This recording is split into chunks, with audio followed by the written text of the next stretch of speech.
Prek pravljice sem želela odraslemu bralcu predati pomembno sporočilnost didaktike mladinske književnosti, jim sporočiti, kako pomembno je, da že majhnemu otroku berejo, mu nudijo spodbudno literarno-estetsko okolje. Prek pravljice jim sporočim, da je bistvo branja, da je bralna izkušnja za otroka nekaj lepega, prijetnega.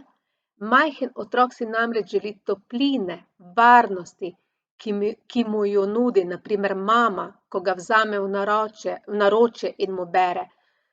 To otroku predstavlja prijetno bralno izkušnjo, ki si jo želi ponoviti in še ponoviti, še ponoviti.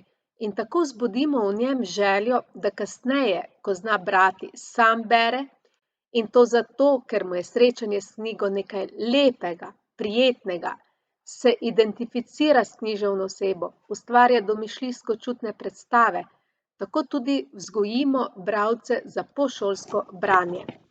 Sicer pa je seveda slikanica prvenstveno namenjena otrokom, predšolskim, drugega starostnega obdobja vrtca predvsem, otrokom prvega vzgojno-izobraževalnega obdobja.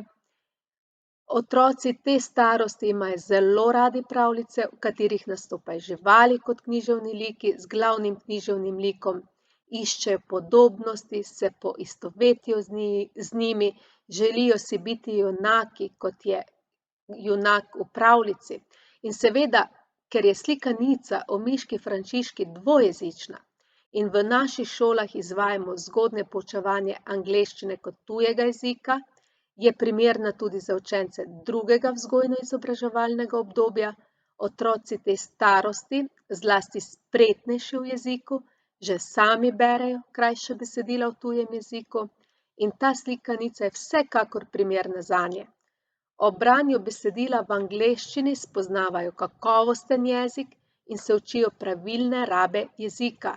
S slovenskim prevodom pa si lahko pomagamo pri širjenju tujega besedišča in pri samem razumevanju prebranega.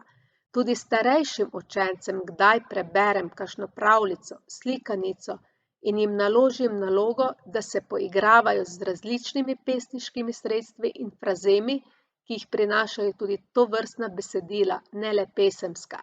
Skratka, slikanica Miška Frančiška je primerna tako za mladega, torej otroka, kot manj mladega bralca in prepričana sem, da je lahko dragocena pridobitev za marsikaterega učitelja angleščine, saj tovrstnih, resnično kakovostnih, dvojezičnih knjig slovenskih avtorjev v našem prostoru ni kaj dosti.